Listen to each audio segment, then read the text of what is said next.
So we'll begin here in just a moment. If the panelists could kindly turn their videos on, that would be wonderful. Okay, so we do have attendees that are signed in and with us, and a few more that are logging in. But let us begin, as it is 9 o'clock here in New York time and 7:30 in India. So we'll start on time. And I would just like to welcome you all to this third in a series of 7 evening webinars in celebration of the mothers and Auroville's birth anniversary. And as you know, this series continues until February 28th, Auroville's birth anniversary, and is part of the Auroville Festival and hosted by Auroville Foundation in collaboration with LaGrasse Center USA. My name is Rade, and I'm with the LaGrasse Center here in Fountain Inn, South Carolina. It is my honor to be your moderator for today's session. So before we begin our session, may I call for a moment of collective silence in support of Ukraine. As you know, Russia invaded Ukraine today. And so let us concentrate and send a prayer for peace, for compassion, and for victory of truth.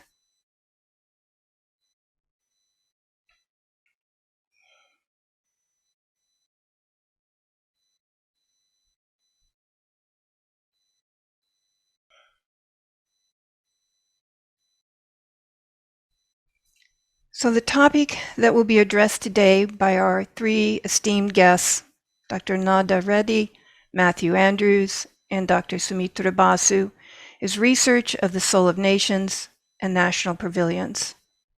In Sri Aurobindo's human cycle and the ideal of human unity, the term nation soul was first introduced by applying a shift to a more loving relations of brotherhood in a larger community, where the soul of nation is the key.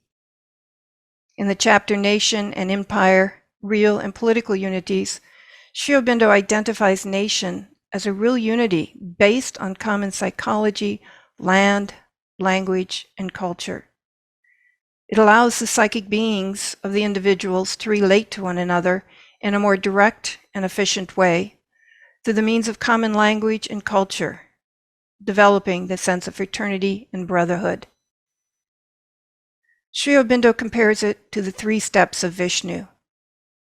The first step is the development of love and care within the family, the second within the nation, and the third and highest, the development of love and care within the humanity.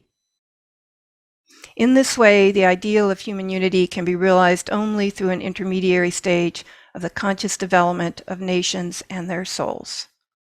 And on this concept of Sri Aurobindo's, the mother envisioned the whole international zone of Auroville dedicated to different national pavilions, where Aurovillians as citizens of the world could learn about different nations, their cultures, folklore, cuisines, and more.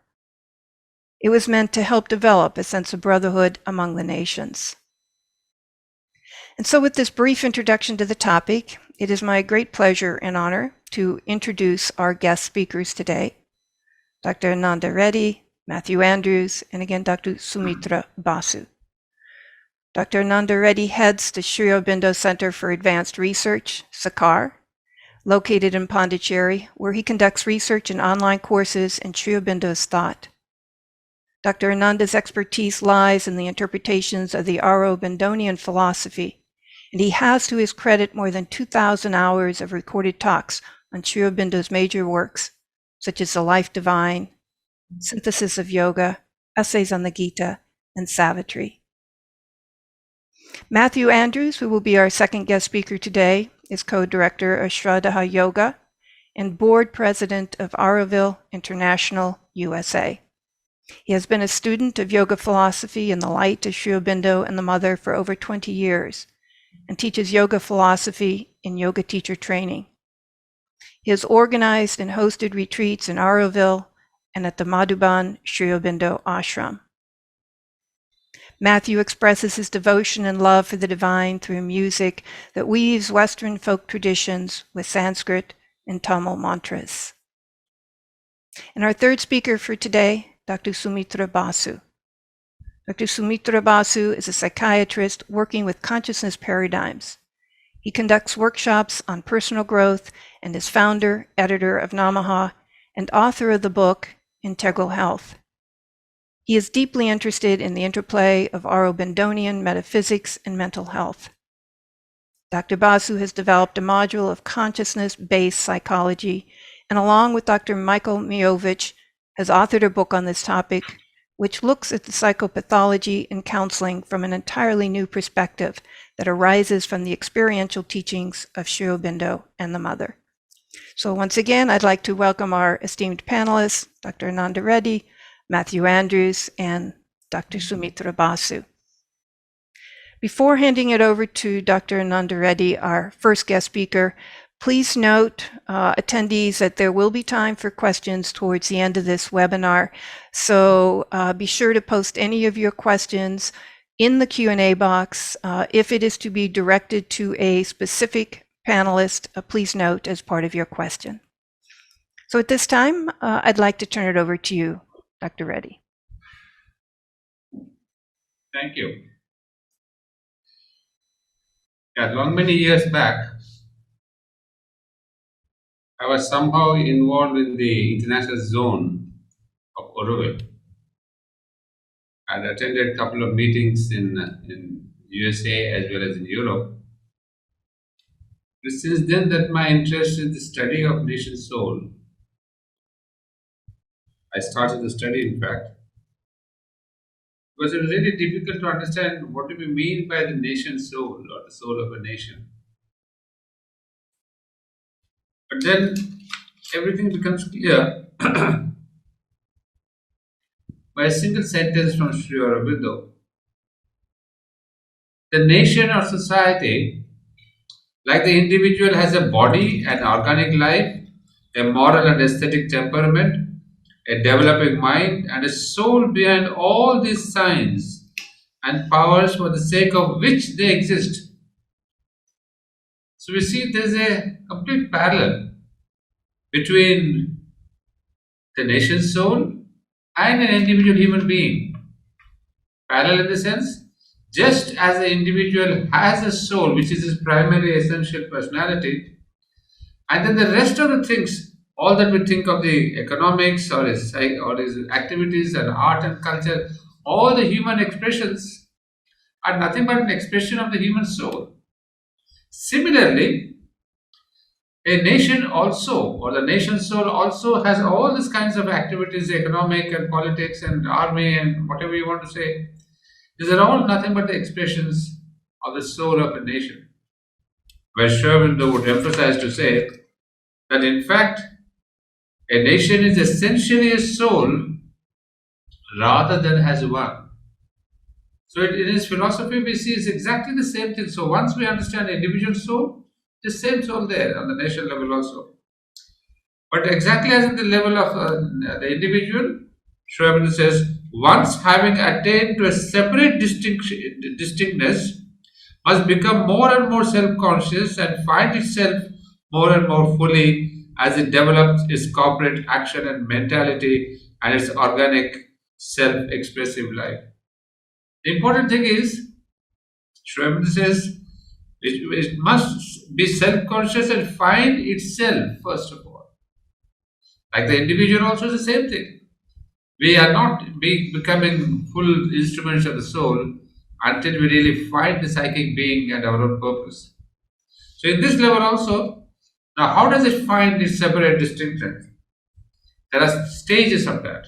It's not that at one go the nation becomes a soul, or finds its soul. There is a distinctness. So there also there are phases of physical, vital, mental, and then the nation becomes mature and finds its own soul distinctness. So once we understand this major concept, it becomes easy to see what is the nation soul and what are its expressions. This is very important to understand because we are trying to discuss in those days what should we represent in an international zone. But is it just the cooking or the dancing or the arts expression? Yes, of course they are there. But how do you distinguish it? There's an important question somebody asked, how do you find a nation's soul? Externally we have all kinds of activities. And the mother and Sri Aurobindo would emphasize on this aspect that in order to find the nation's soul, you have to find your own psychic being. Nation's soul, or the alternative word is the psychic being, just as we say our soul or the psychic being. So the way to find the nation's soul is to have one's own experience of one's own soul. And secondly, just as the human being also has phases where the soul leaves one body and then it takes a rebirth. The same thing happens in a nation also. It says every nation, the soul comes with an entity, with a clarity, but at a point it leaves that body, it withdraws, then it comes back in a new body. So we have many examples in history. We don't have time to go into that. For example, Egypt is there, the Middle East is there, some of these countries where we have seen great cultures like Egypt, like pharaohs, but now it has come in a new body. So this is a continuation that happens. A rebirth of a nation soul also is there. Now, thirdly, one point that I'd like to link up this with India. India has been a perennially an eternal soul like all other souls, but unlike many countries, its soul has not withdrawn. I mean, it has not really gone back into sort of universal cosmic soul, but it has remained, but sometimes it has withdrawn in its external expression. So we see in India funny phases, a lot of Mughal invasion, British invasion, and all that, but it has absorbed all these things, and India has a great challenge to take new forms with each challenge. And in that, if you remember the mission, the five dreams of Sri Aurobindo, in which the third dream he speaks of the human unity, and that is where again Sri Aurobindo emphasizes that her presence, that means India's presence, may make all the difference. That means India's rebirth as a spiritual nation will make a difference in the world unity.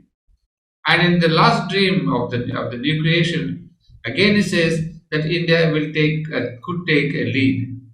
So the message there seems to be that for world unity, India is needed very essentially because of its spiritual message.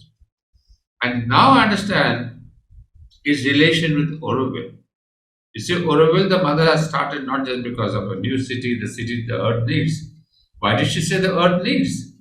Because this experiment of human unity had to be done in India because of its spiritual background and its Indian soul, the nation soul of India, which is behind this experiment of Auroville. That's what I understand. Because it is trying to manifest its new form. What all it has gone through, the nation soul of the country, it is itself trying to manifest a human unity. And Auroville is that expression. With all its present problems and whatever difficulties come across the line, we have to see that it is India's soul that is there. And the last dream, when Sri Aurobindo says, is a new consciousness. That's again what the mother said, that India will be the cradle of a new consciousness. So now I see the full link between a nation soul and India's soul and Auroville and the international soul. And the international soul, one particular line before I leave, that is what Sri Aurobindo said, we have to first find out that each nation has a specific raison d'etre. So in the international zone, people are trying, the architects are trying the European zone, Asiatic zone, this zone, American zone. No. It's no more this kind of a political grouping together. We have to find out what exactly is the nation soul's aspiration, what is its demand, what is its expression. Then only club them at the international zone. Otherwise, it's not just a question of calling them a federation of nations or a grouping of nations, because they belong to Europe or they belong to NATO or they belong. It's no more a political division. So here is the challenge that Auroville International Zone has to face. Find out the nation's soul. It's a huge research. It's not just to say we can willy-nilly somehow put them together. So the architects of the international zone have to get into this and then into the nation soul. And there is also a little provision because there are some nation souls which have had an impact. with another culture, another nation soul. So we could at least bring them together. That's the best thing we can do. But otherwise, the international zone has to be developed not only rationally, but with a deeper insight. And then the last sentence that I said before, that we have to find the international zone, the nation soul, by a contact within ourselves. And that perhaps is one of the things that's lacking in Oroville at present. Until and unless we at Oroville, all the Orovillians inside and outside, we find a deeper truth within us, the external international zone will not manifest. That's why it's been 50 years, nothing has been done except the inauguration of a few pavilions here and there. So Oroville itself is a venture, is an adventure into finding one's own deeper consciousness. Until and unless that is done, all the superstructures of international zone, cultural zone will take its own time. So this is the link I find between the research of the nation soul and the international zone and the countries. Thank you. Thank you, Dr. Reddy. Our second panelist, Matthew, I'd like to turn it over to you, please. Thank you, Radhe. And thank you, Dr. Reddy, for highlighting the fact that the mother said, and also the reality that in order to know a nation soul or any soul, we have to start by knowing our own soul. And in this way, talking about a soul, we can't just use abstractions. We can't just use ordinary words. We have to approach it in a different kind of way. Our habitual mental way of thinking, we can't think our way into contact with a soul. And Dr. Radhe at the beginning spoke about the importance or the kind of centrality of love and care in human relations, and the fact that as the soul, as we develop an understanding of our own soul, and as nations develop an understanding or an experience, a tangible embodied experience of their own souls, love and care are the natural outcomes of that. So when we think about how do we touch the soul of a nation, how do we know the soul of a nation? First, we have to know what soul is, and we do that through ourselves. We do that by going inside. There's all kinds of artifacts that reflect what a nation's soul is trying to express. Every soul is an essence, and uniquely constructed divine essence that is trying to express itself within the realm of time and space. And so we can look at the artifacts, the culture, the language, the laws, the music, the food, as Dr. Reddy was saying. We can look at all these artifacts as ways that the soul is seeking and sometimes succeeding in manifesting itself and bringing itself forward and offering its unique fragrance to the collective. So those are the outer manifestations. But what is behind them? What is, what's the space from which they come? And the only way we can touch that space is by knowing our own souls and through our hearts and through love, the natural relationship of any part to its whole, the natural relationship of your cells to your body, to your being, the natural relationship of your liver and your stomach to the wholeness that is you, is love. We've gotten into this habitual scientific thinking, and I use the word science not about the scientific method, which is incredibly valuable, but the fundamentalist dogma of materialism that says that there's just a machine going on here. My relationship to the earth, gravity, is a mathematical equation. Gravity is not a mathematical equation. Gravity is the earth holding you against her because she loves you, because you are part of her, because she gave birth to you. So love is not an abstraction or an idea or a function. Love is the actual organic reality of relationships between parts that relate to each other, parts in relationship to the whole, and the whole in the relationship to the parts that it has given birth to. Sri Aurobindo said that the soul is greater than its instruments. and cannot be shut up in a physical, vital, mental, or temperamental formula. So the soul is the wholeness that connects, and the fabric of the connection is love. So how do we touch in to this love? How do we experience this love? Well, what do you love?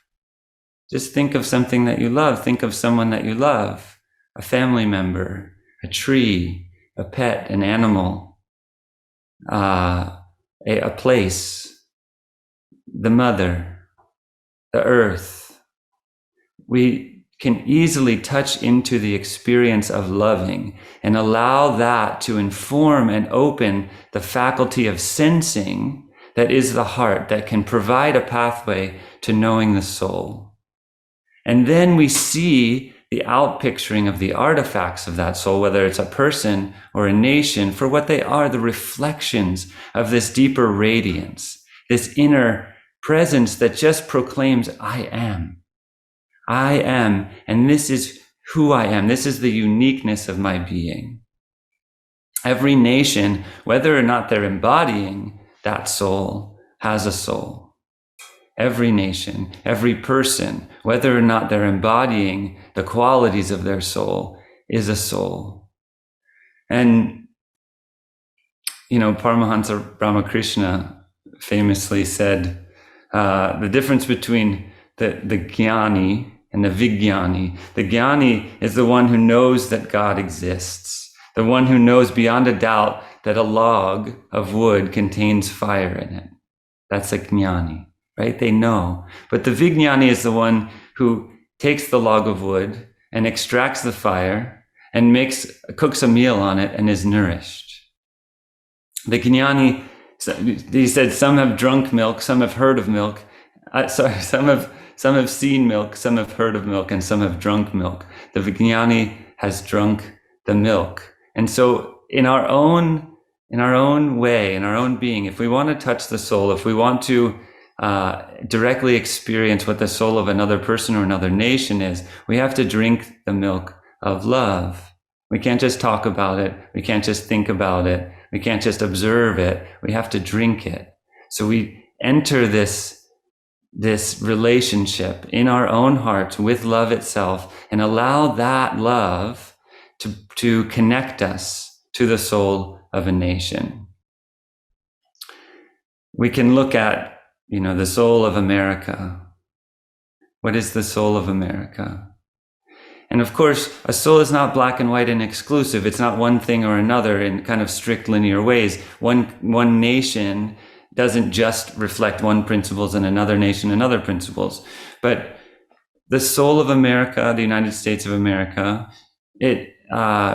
there's this seeking to express about the individual liberty, the desire for each individual to have the capacity and space and freedom to express themselves. And on the deeper level, this is the soul expression. Every soul should be able to express itself. And you can contrast that with the soul quality of India that says that true freedom comes through self-offering, not through self-aggrandizement, but through self-offering and the sublimation of personal desire to divine adoration, desire for the divine, aspiration for the divine. So we have these two seemingly opposing, individual liberty versus self-offering. They're actually two wings of the same bird. They can't exist without each other. They are dependent on each other, and our existence is dependent on both of them coming together. But one is manifested more strongly through the being of one nation, and one is manifested more strongly through the being of another nation. And just like two individuals, if these nations can offer, freely embody, and offer that wisdom, every soul exists not for its own glory, but to offer. Every soul, the natural state of every soul is, how can I help?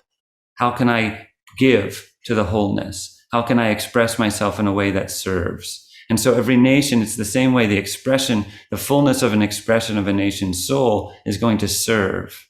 It's going to offer something to the wholeness. And if these two different nations can offer their essential being, then we have an earth that can partake of these two different qualities, these two wings of the bird, and the wings can flap and the bird can fly. Soul is the timeless essence, the unharmable essence that's seeking to express itself. And when a nation is not embodying its soul, and when a person is not embodying its soul, their soul, it's easy to say, it's easy to focus on the limitations. It's easy to focus on, it become hopeless or cynical because we say, oh, we can say these are the soul qualities of the United States of America, liberty and self-expression, or, equality. All people are created equal. Well, the United States has certainly not embodied that statement, that quality. All people are created equal. There's been an immense injustice in the way the United States has treated people here, especially people of African descent, and also people throughout the world. But that limitation it obscures the radiance of the soul. But it doesn't mean there is no soul. It doesn't mean that the soul isn't there. It doesn't mean that there's just empty words. The words, the founding principles of the United States, and I would also say, in India, it's not the same. I wouldn't point as much to founding principles as I would say the Upanishads and the Bhagavad Gita and Ramayana.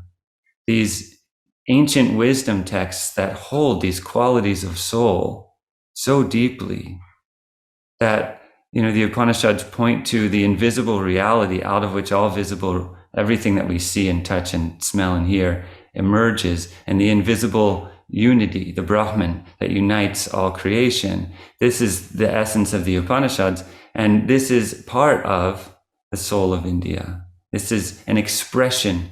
Part isn't really the best word because it's a segmenting, but it's an expression of the soul of India. It's that within India which seeks to express itself. And so these words, even though India hasn't fully embodied and isn't always fully embodying these words, doesn't mean that the soul isn't there behind the veil, always trying to express. And so what can we do as individuals, and what can national pavilions do in Oroville?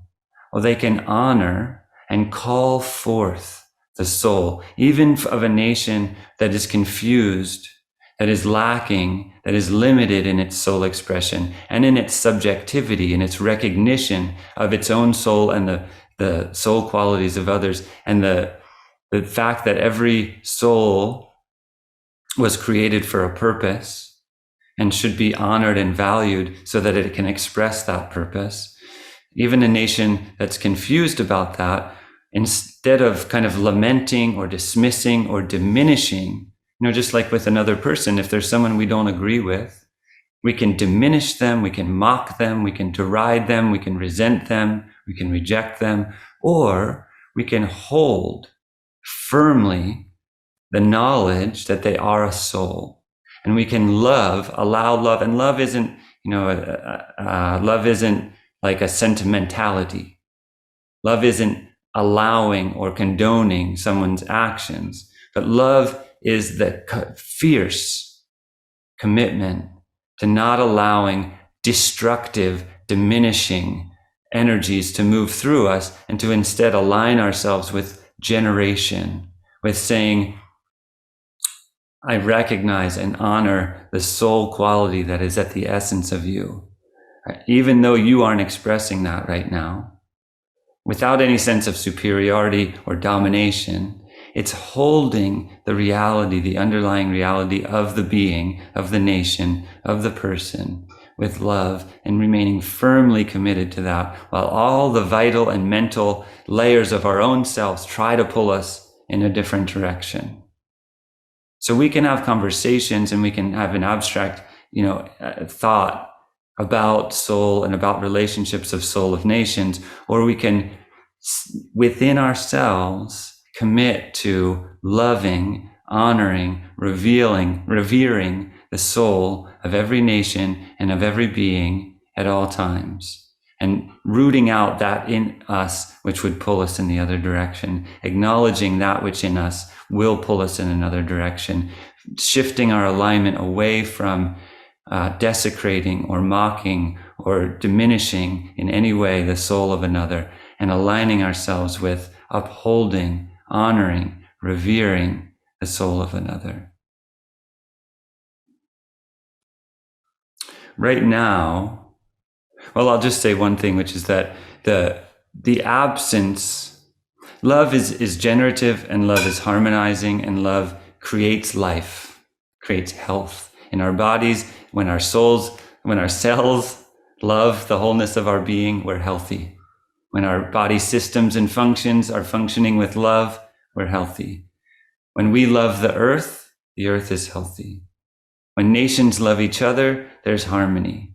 Now, the breakdown of love and the shift to degeneration means in our bodies disharmony and dis-ease. It means on the earth, climate, ecological problems, when we aren't in love with the earth. And when nations are not in love with each other, we have war. And today, it's a poignant and painful reality that today, one nation has invaded another nation, has initiated an act of war. And this can only come from the separation from the reality, the underlying truth. I mean, this is the thing, is love isn't something we impose. Love is the truth. Love is the organic underlying reality of existence. And we can deny that. We can reject that. We can separate ourselves from that. But it doesn't become untrue. It doesn't become unreal. It's ourselves who have entered into an illusion. And when one nation invades another nation and invalidates its sovereignty, it's the same thing. And today we have that reality that is happening. And in the face of that, we can be afraid, of course. We can be angry, of course. But we can also root ourselves in the firm commitment and conviction that these two nations are souls, both of them. They are manifestations of divine radiance, holy, sacred, divine radiance manifesting itself in a collective on a large scale. And beneath whatever veneer, whatever illusion the people and the systems and structures of that nation are putting forward right now, that soul remains. That soul has not been diminished. It has not been harmed. It has not been destroyed. It is unharmable and indestructible. And light will prevail. Truth will prevail. Always. And the Upanishad, the Mundaka Upanishad says, Satyameva Jayate, Nanritam. Truth will always prevail.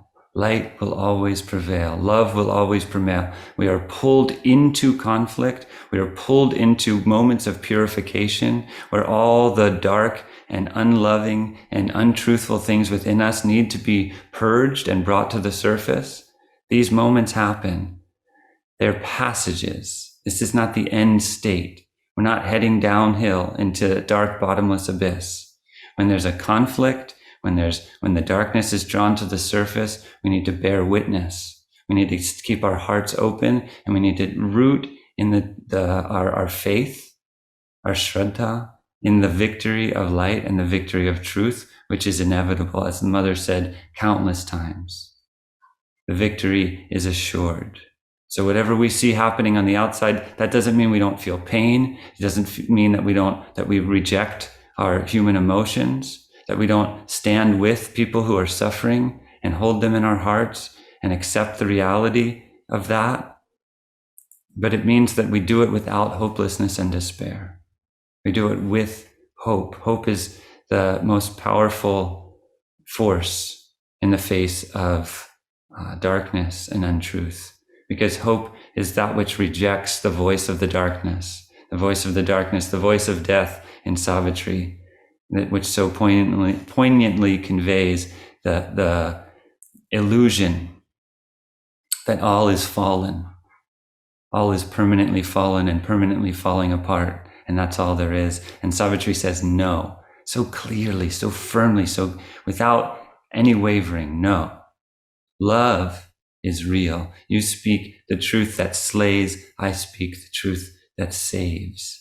We each have the opportunity and the responsibility at this time, as much as any other, to align ourselves with the truth that saves and to speak the truth that saves at any moment, any opportunity that we have. And national pavilions can be an embodiment of the truth that saves, the truth of the soul of every nation, an honoring of the soul of every nation, that every nation is a soul, and that soul is seeking expression and will find that expression.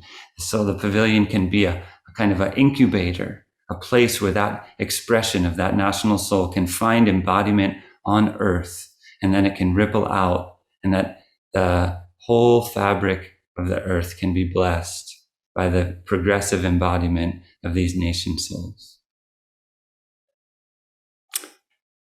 I'm very honored to have the opportunity to share my heart with you all today, and thank you. Thank you, Matthew.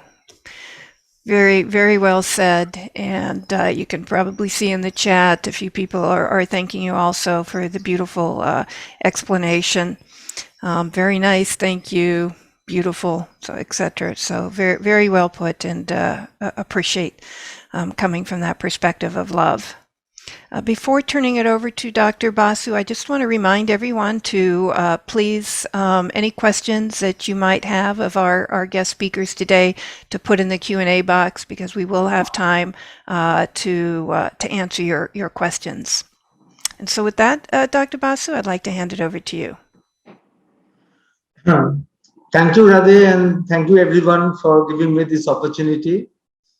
And I think it is very special for Auroville, and from the perspective even of, and from the occult point also, because today being a day when the when a war started between two nations, which were together at one time. And from this perspective, you see that we start, and I would say that already Dr. Ananda Reddy, my esteemed senior, and our senior sadhak of our ashram, and Matthew has they have both of them beautifully spelled out the basic things, and so they have made my task easier. So I would be saying the other things that are left. I say that if you see from Sri Aurobindo's perspective, he was concerned with a very important thing throughout the ideal of human unity, which was to find out how the individuality and the collectivity could be harmonized. For that is this harmony between the individual and the collectivity has not been perfectly achieved till now, and that was Sri Aurobindo's what you call very great concern.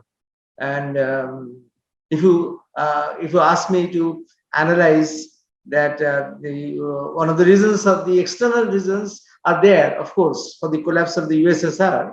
But one of the internal reasons, if you see from this perspective, from the integral perspective of the collapse of USSR, was that though that theory that held the USSR had attempted to analyze the conflict between the classes in a very brilliant way, but the conflict between the individual and the collectivity was not analyzed, because it doesn't need only an analysis, it needs a synthesis. And this synthesis has to come from a spiritual perspective.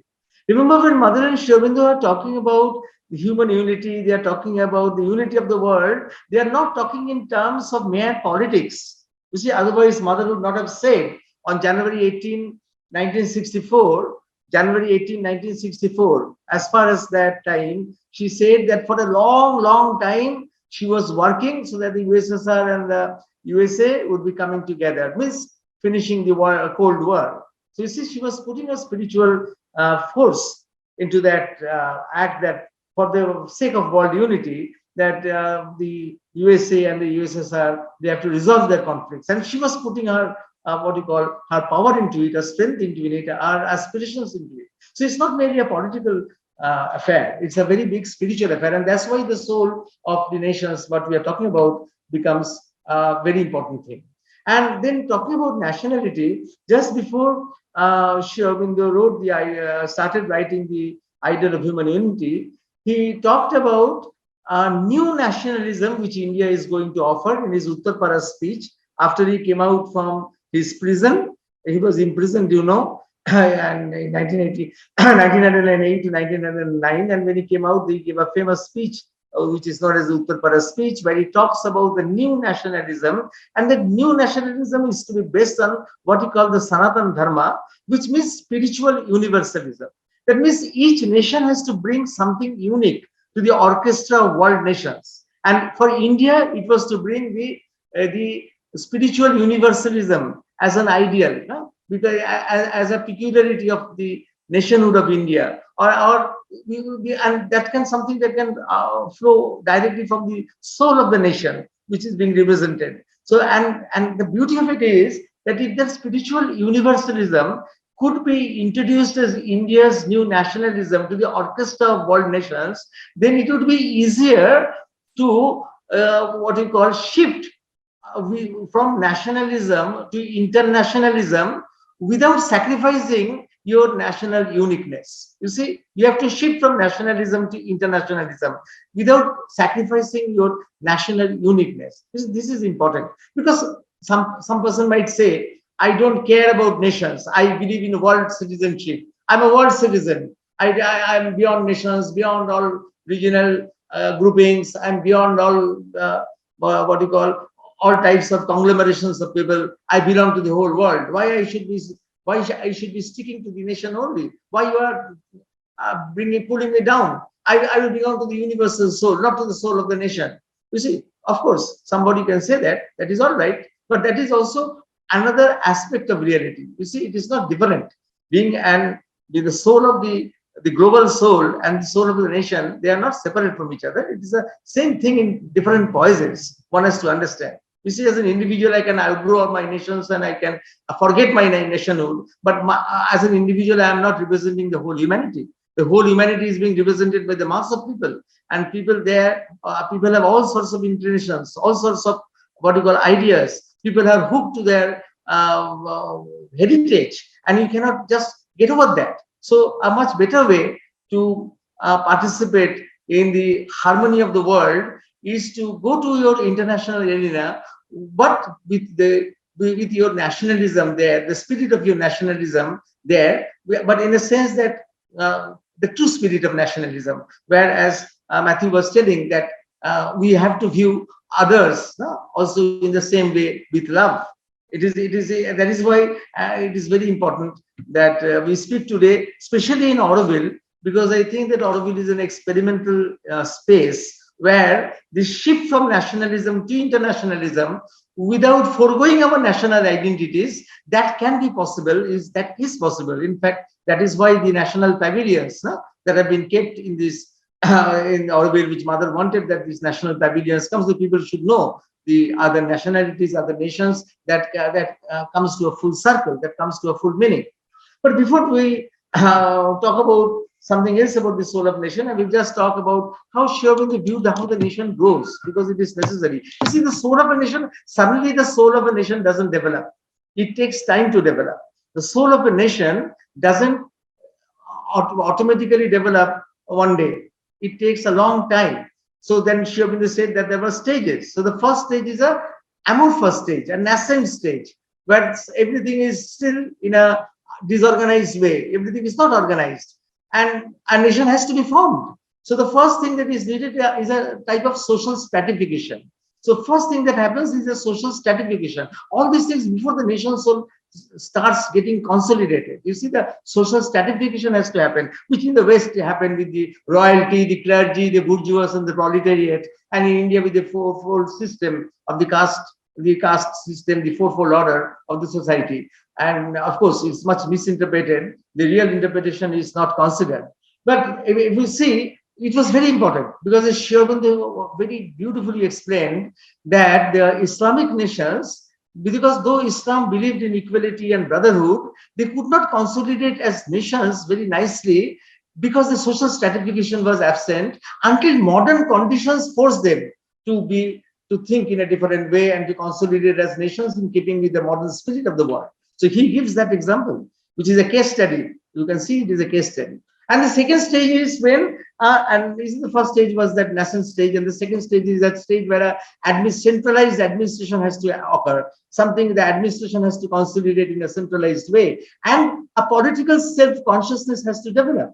And here it is where India has to be studied separately, because in India it was the spiritual self-consciousness that developed, not the political self-consciousness, as it happened in other places of the world. That also Shobhinda explains very beautifully there what is the significance and and that is why today from India we have to take the start of describing or talking about the soul of the nation. And then the third stage comes there the soul of the nation begins to consolidate in the third stage. In the third stage, when a little bit of vital and mental unity has been achieved, then the stereotype has to be broken. As Shobhinda says that the stereotype has to be broken. And the stereotype has to be broken by a sense of liberty.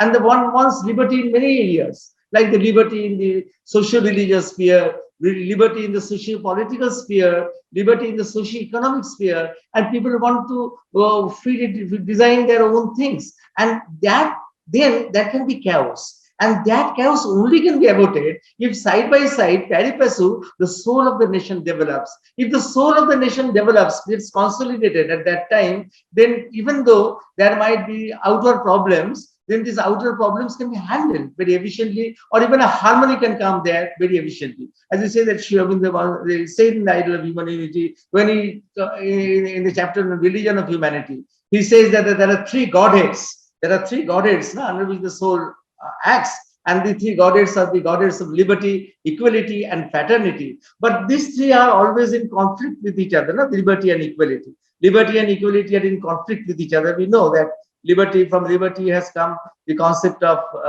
the democracy, from equality, socialism has got so much sustenance. But then they are the two that are what you call having conflicts within each other. And the real conflict can only be solved if the third principle, fraternity, is developed. And that fraternity can only develop not in mechanical way, but as a soul comradeship. And that is why when Dr. Ananda Reddy started his talk today, he talked about that to find the soul of the nation, you have to discover your own psychic being. Because to base the community on a soul kinship, on a soul comradeship, one has to find one's own psychic being. Otherwise, you can't approach that. It is true fraternity, no? It is true fraternity based on soul comradeship that will bring about the perfect harmony between liberty and equality. Then we can say that the soul of the nation is performing in the way it should do.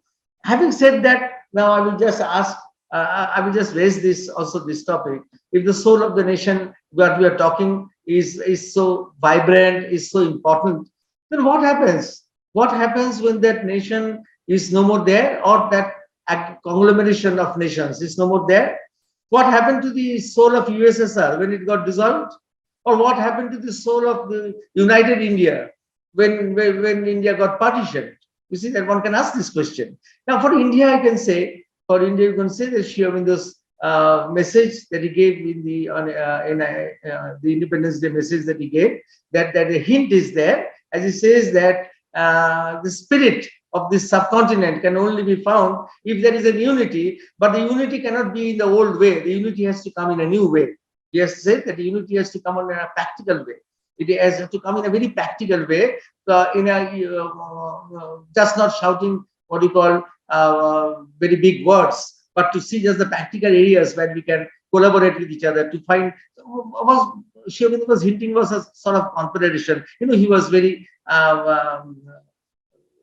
comfortable with the idea of confederation. He had written the United States of Europe, that very famous chapter, which is in 1917. He had written that very important chapter, the United States of Europe, and after that, the European community, the European Union came in just the way it was told. Of course, the European Union was conceived by many people before Sri Aurobindo, but Sri Aurobindo conceived it in a very practical way, and in that very practical way, you see afterwards that the whole phenomenon came out.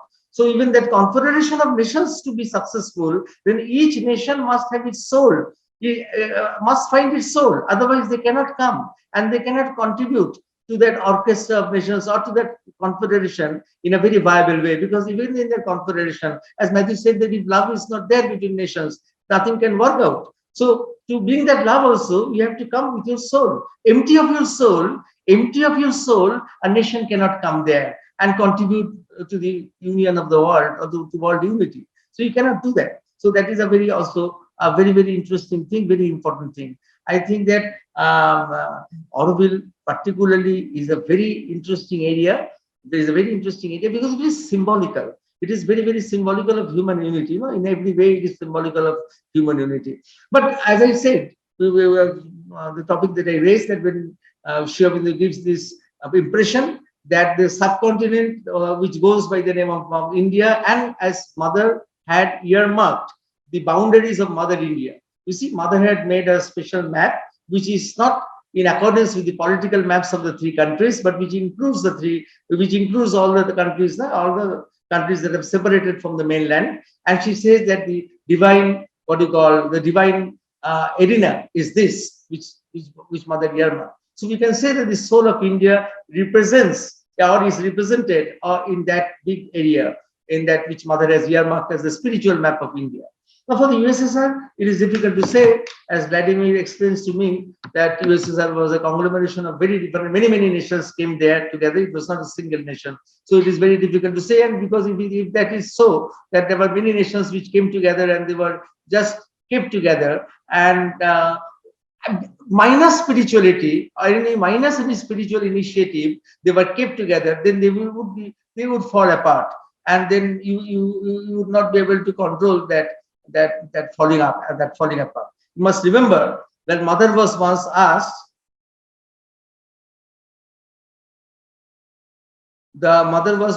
about why the family disintegrates, why the family is disintegrating. The family is disintegrating, she said, all over the world, because the family was the first collective unit which was given a grace to grow as a collective unit. You see, there are many collective units. The nation is a collective unit. The clan is a collective unit. The family is a collective unit. The family, as the first collective unit, was given an opportunity to grow towards the truth, but it failed. And because it failed, the family has to break everywhere, so that a new type of family is formed. A new type of family is formed, a family based on soul kinship, where you are connected by the other members of an extended universal family to your soul. So like that, if a nation also fails to serve that, that ideal of growing up together in a cohesive way, that nation also can have the same, the consequence as the family is having today, breaking apart. So we have to come together. We have to be very conscious that our soul is not only present in an individual sphere. We have our collective sphere where the collective soul is also present, and it is our duty not only to work for our individual soul, but if my ideal is human unity, then I have to work also for the soul of the nation, so that it can contribute to the the universal soul of the world nations together. So that is very beautiful thing. And Auroville particular is very fortunate. We have got so many symbols in Auroville which reflect human unity. You see that when the crystal that is there in the Mati Mandir, it was commissioned in 1987, and when it was being polished in Germany, then the Berlin Wall collapsed, and finally when the crystal came to Mati Mandir, it came to Auroville in April 26, 1991, and the same year, in December 26, 1991, then the USSR dissolved, which was the signal of the ending of the Cold War. So many significant, symbolically it was very significant. But what I see is that crystal there, which is reflecting human unity, has to be reflected or consecrated here in our own altar, in the altar of our own selves, and in the altar of our own nation, of our own nations, so that my psychic being develops and then can understand that how to relate with the soul of the nation. And then after that, the souls of the nations can come together all nations can adequately come together to contribute to the world unity or to the world anthem. I think I've crossed my 20 minutes. Thank you, Dr. Basu. And before moving on to the Q&A, I would just like to ask Matthew and Dr. Reddy if there are any additional comments that you would like to make or respond to those points made by the other speakers. And maybe I'll turn to you first, Dr. Reddy. Well, I'd like to add a very interesting comment by the mother. I wanted to say at the beginning, but I didn't have much time. When we speak about the different nation souls, Mother says India's role is to be the spiritual heart of the terrestrial body, just as, for example, the role of Germany is to express skill, or that of Russia, the brotherhood of man, or that of the United States, enthusiasm for adventure and practical organization.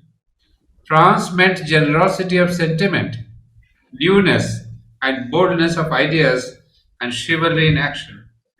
You see, these are passing remarks, short and brief, but they could be real indicators for those of us who like to know the nation soul of many of these important countries. So the agenda, the mother has given us quite many descriptions of where exactly to hit the nation soul identity. And that's one thing. And one more comment I wanted to say. I think Dr. Basu has started with that. The different levels, the family, the clan, the sub-states, and show the mention that the nation has come up as the best expression of the human mind. Like Basu, Dr. Basu said, the vital, the level of the physical, there's family, there's a vital, there's a clan. So this is how it's all growing. Even the nation soul is growing. So on the mental level, when a particular country comes to a maximum mental level, there is a formation of the nation. So there's got to be that level of consciousness. And that also indicates that if we want to have any kind of a human unity, or the next international body or the world union, that definitely tells us that we have got to go beyond the mental level of consciousness. It's at each stage of the consciousness, there is an outer expression, be it family or this or that. So the human mind, when it has come to its best level, nature offered nation as its best body. So anything beyond national nationalism, we call it internationalism, we call it world body, it implies that humanity itself must go beyond the mental consciousness.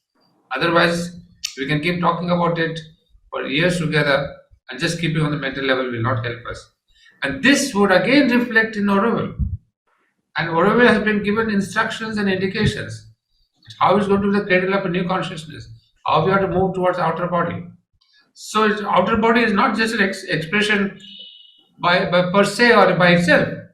It has a definite connection, an inalienable connection with the consciousness.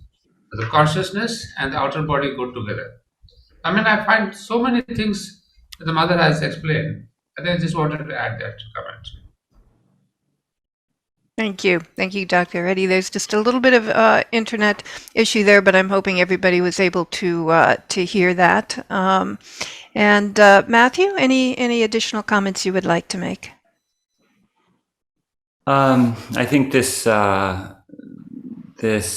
highlighting, as Dr. Reddy just did, of the stages and the kind of relationship of the family and different kinds of collectives, the ability that we have to move from an atomistic, individualized me against the world, my family against the world, my tribe against the world, my nation against the world. It gets bigger, and eventually it's the world, and there's no one to be against. And so, when we think about how, okay, so we have to touch our own psychic being. We have to, in order to know the soul of a nation, we have to know our own soul. The how is like that. We have to get bigger. We have to get from me against the world to, okay, who do I love that I can reach? Okay, let's bring them into the circle. And as the circle gets wider and wider, then we have a more authentic, organic, free-flowing expression of our own soul in relationship with all other souls. And of course, in myself, in the world, in nations, there is a force pushing in another direction. We can call it the Ussuric force. We can call it the force of darkness. We can call it the force of falsehood. There's a force that's pushing in the other towards individualization, atomization. The cosmic one became many on purpose. It wasn't a mistake.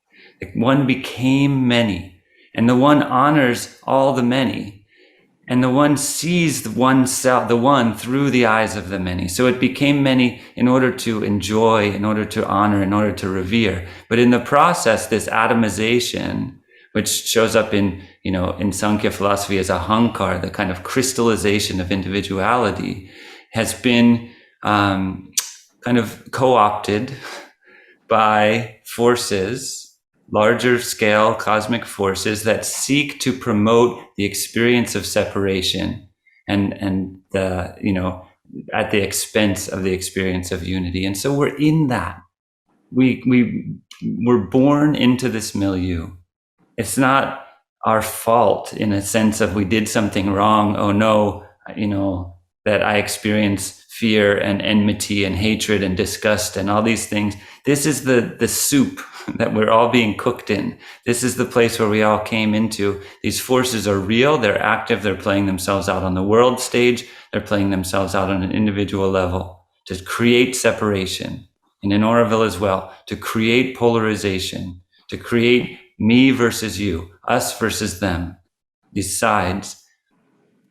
The resolution to all of this is expanding and kind of touching into the currently existing fabric of love that holds everything together and that gives birth and life and nourishment and sustenance to all, to the exclusion of none.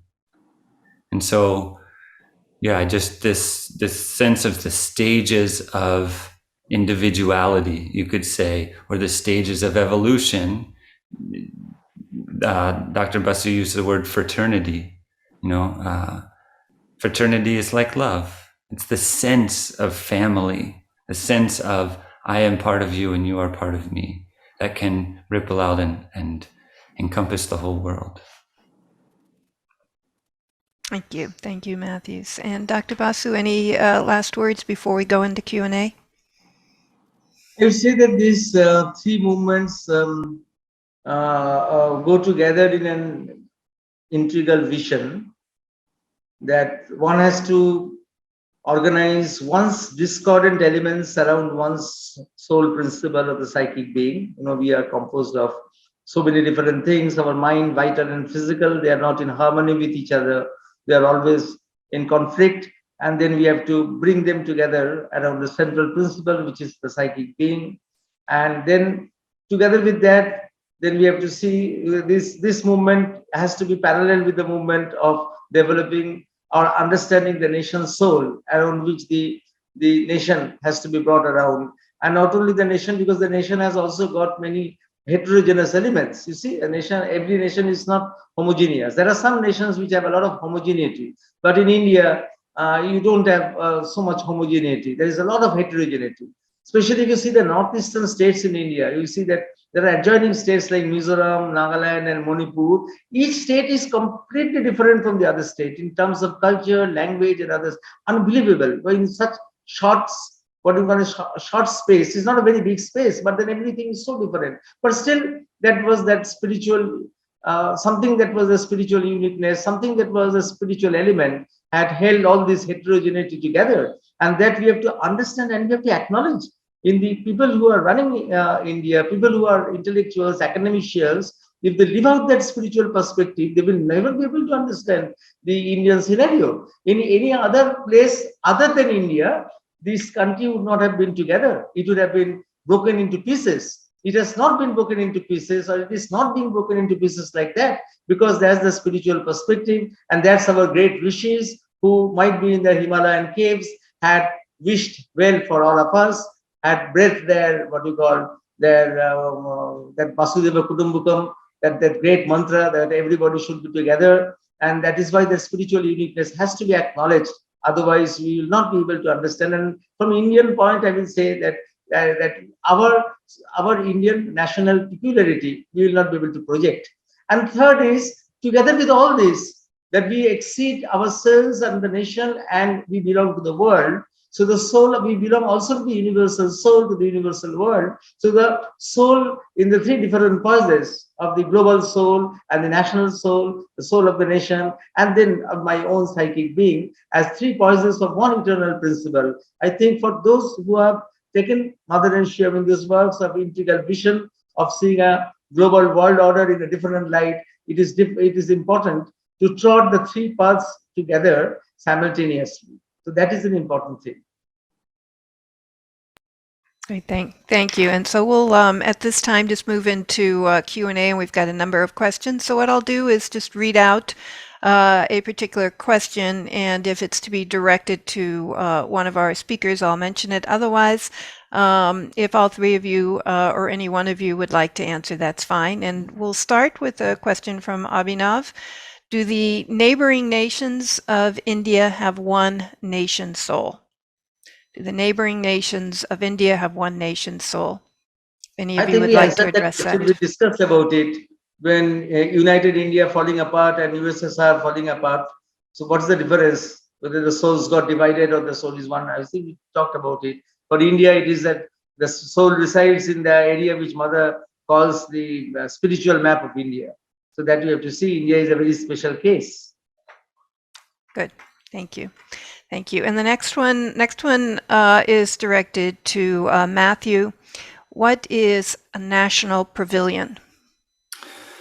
Yeah, I guess there was kind of an implied understanding, and we didn't specifically talk about the national pavilions, but within Auroville, in the international zone, there's a vision of, as the Mother kind of laid out, national pavilions. So a place that, a physical material space that can honor, and, as I said when I was speaking earlier, these pavilions can be a place like an incubator for the soul energy of a nation, a place to honor and revere and concentrate that soul energy so that it can ripple out and bless the earth. So these are spaces within the international zone of Auroville that would be dedicated to, to this purpose. And I just want to add one thing, which is the one thing that helps me get away from abstraction and into reality is awe. So when we talk about pavilions, a soul is not an artifact. It's not an empty, dead thing. It's a crystallization of the divine oneness into a unique, radiant, immortal flame. So how can a pavilion hold that sense of awe and reverence and wonder? What is a soul? The beauty and the richness and the voice and the fragrance of a soul, how can they be reflected in a way that someone who walks into the space, they take a breath, it takes your breath away, because you feel through the artifacts, through the pictures, through the architecture, through whatever it is, you feel through it. That's the soul. That's what I imagine. I feel like that's what the opportunity, that's what the invitation of a pavilion is to create a space through whatever means where when you enter into it, your breath is taken away because you feel your own soul and you feel the soul of the unique radiant flame of this nation. Great. Thank you, Matthew. Interesting question here. Is it possible to influence another to be in touch with their soul, or is it something that has to happen only from within? And anyone is free to answer that question.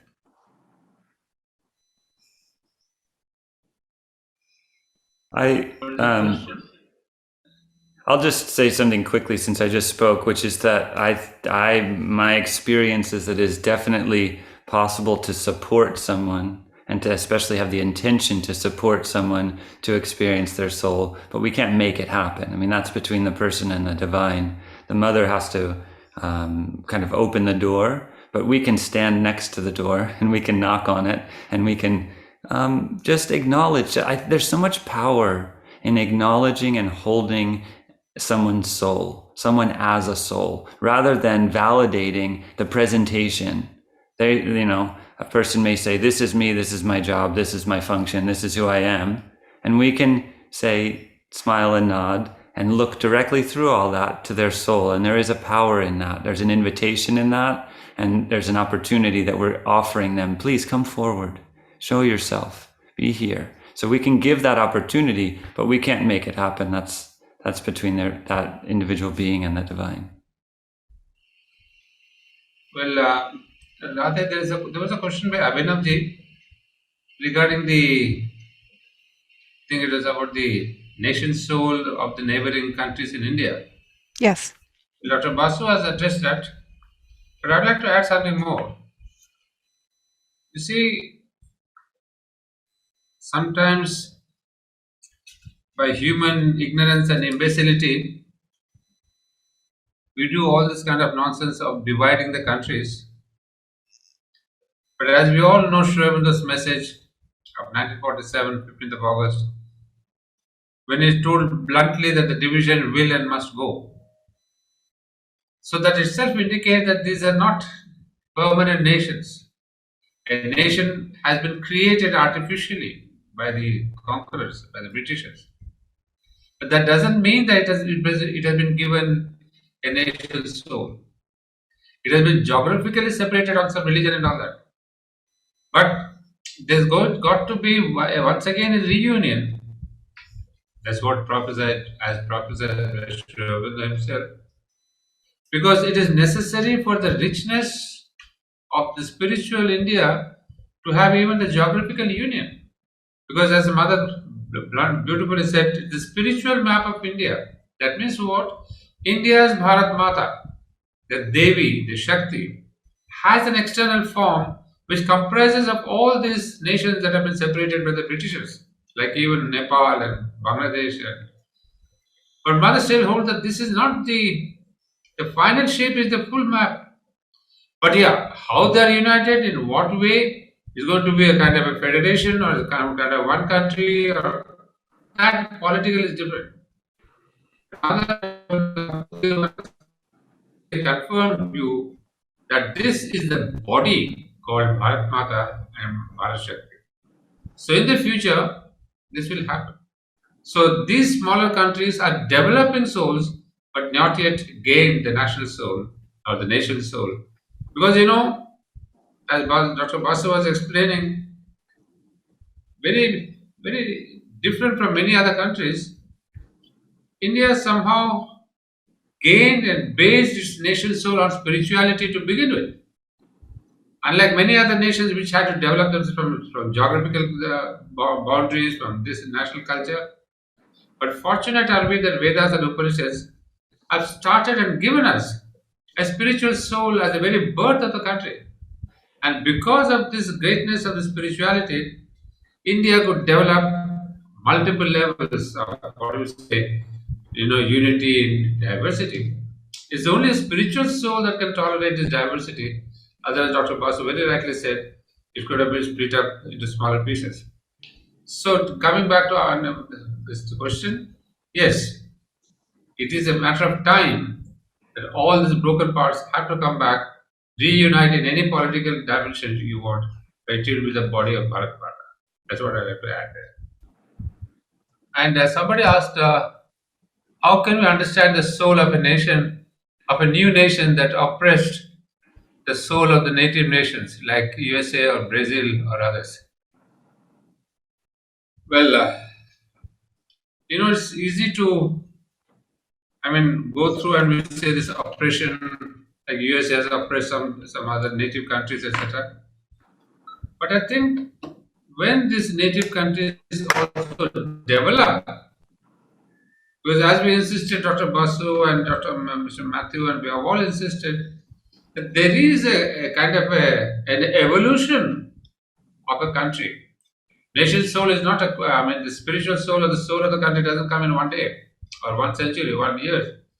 So there's a development. So this oppressed nation also, so-called, if it can gain that nation soul, that spiritual soul or the soul identity itself, then it will become a separate part or it will merge with the totality of USA or Brazil or something. So in the beginning it's difficult to identify if this oppressed nation has any kind of a nation soul. It will take time. Culturally, we can identify the native culture, but who knows why the culture has been oppressed? Maybe, I'm taking only the example of India. About other countries, there are not much of the history. But in India, those of us who know our Indian history, we have been oppressed many times. Different conquerors came and all kinds of conquests has happened. But India never died because it took them all in a stride. And in fact, in one of the lines, Sri Aurobindo says, all these religions that have come into in our country have been purposely brought into India so that they can all be merged, united, and coalesced. That is the mission of the country. So similarly, sometimes these aliens or the foreigners, they come and to give some kind of a push to awaken his tamas, to awaken his sleeping vital, awakening his mantle. But Indian soul has been basically spiritually oriented. So it could learn from all these things and take new bodies each time. So that has been the genius of the country, because of which it has survived thousands and thousands of years of culture, conquest and everything. So it's a very complex chapter, I suppose, to see all that. Yeah, thank you. I'll just add to this, Radhe, if you give me a few minutes, I just add to this about USA. Please. And that USA and Australia are very special cases where people from outside came. But a lot of injustice had been done to the original indigenous people who are there. And unless that is corrected, the full prosperity of the soul of these two nations, that will not come into front. But of the USA, I can also say this, having said this, that because many different people came together from many different parts of the world in USA, and they formed a very new paradigm, which is a very exceptional thing. Without past heritage, people coming together, forming a new paradigm. And in that paradigm, you see there are two important things. You see that there were also groups in Europe who were spiritual groups, like the Quakers community, Shakers community. Originally, they also came from Europe, and they also brought some spiritual things there. They brought into there, and also the spirit of the indigenous people were there. So there was, even we don't understand it outwardly, inwardly there was a spiritual heritage, something brought by the spiritual groups who are not who are not in comfort with the Vatican, who had come there to the USA. Like, for example, Mother Mary Ann would not have been liked by the Vatican, being an woman. And because of this, something spiritual was there, that 400 years of American independence is celebrated by having the World Parliament of Religions, where Swami Vivekananda came. I mean to say that Swami Vivekananda's meeting there, which actually bridged the East and the West, which is a very spiritually significant thing, didn't come in a vacuum. It had some spiritual heritage. Now, of course, for the USA to develop and to bring all the indigenous people who also feel that they have not been properly given their due importance, that is a very big task that is remaining. As an outsider, that I think that an insider like Matthew will be able to tell better. But as an outsider, or rather you can also tell me better, but as an outsider who have been observing these things, for me, I think that this is also a perspective that has to be considered. Absolutely. So I would also just encourage any of the panelists, if there is, you can open the Q&A box. If there's any questions there very specifically you would like to address, please do. Otherwise, I can continue to read. But you may want to just scan down and see if there's anything specific that you would like to address. I just quickly want to respond to Dr. Basu's, not as an expert on the USA, but this idea that the Parliament of the World Religions happened in a specific place at a specific time for a specific reason that was decreed by the divine, despite the limitations of America, despite the colonial history, despite the history of slavery, despite the history of genocide of Native Americans. So these things are real, they happened, but the divine worked within, humanity and the human consciousness is evolving. And so there's certain things that are possible at a certain time and others that are not. And at the time of the founding of the United States, there was a divine dream that was implanted in the earth in a particular place that used the resources of that place, the people who were there, the indigenous people, everyone who was involved was brought together in this way. And the human reality was such that it could only manifest itself at that time in a limited way. And so the genocide of the Native Americans and slavery and post-slavery anti-Black racism and Jim Crow and all the ways of oppression, and then America's international oppression of other nations and all these things, they're real manifestations of the human limitation that's taking place at a specific time, even as the Divine One is there pushing. And sometimes there can be a breakthrough, like the Parliament of World Religions, where, my understanding, I don't know that this is true, my understanding is that the Parliament of World Religions was brought together by a bunch of Christian missionaries, a bunch of Christian people who said, let's bring all the religions together so that we can demonstrate why Christianity is is better, right? So they bring everybody together. And there's all the different religions represented, and they're thinking, yes, we're going to demonstrate, we're going to prove to the world that Christianity is better. Vivekananda gets up there and he talks, and there's 18 minutes of applause, right? People are just dumbstruck. They're blown apart by Vivekananda. So it's like the divine comes and uses the space that's provided, even if people can think whatever they want. People can be on whatever wavelength. So I just thought that was a very good and poignant example of this tension between the reality and the ideal that exists. This is what we're always in the face of, is the tension between the reality and the ideal. And how can the ideal pull us forward more towards greatness, towards aspiration, towards love, towards truth? And how can we honor the reality without dismissing it, without bypassing it, without ignoring it? We have to atone and be, I personally feel that we, as any citizen of the United States, has to face the past and face the karma. Whether or not we want to do it, it will happen. This is the function of karma. It will happen. And so, I just thought that was a very good, poignant example Dr. Basu brought up. And then you are very right, because that year is very special, 1893, because you see the World Parliament of Religions is happening. The same year, Sri Aurobindo is coming to India to open a new chapter. And the same year, Mahatma Gandhi is traveling to South Africa to bring non-violence as a tool. So you see, it is also divine providence that year was a very marked year, that all these things should happen in different parts of the world. Yes.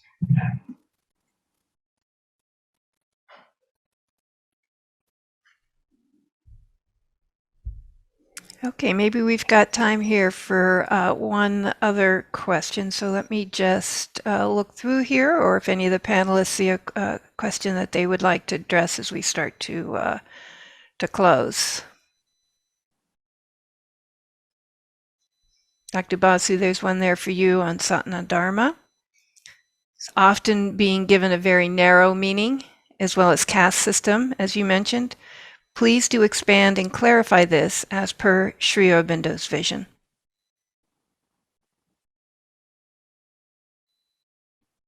So these are things that take time. We could do it, but to be very short, that spiritual universalism which Sri Aurobindo espoused is something which is a very big thing, and it cannot be confined to narrow boundaries. If you see Uttarpara speech, you have to read it again and again and again.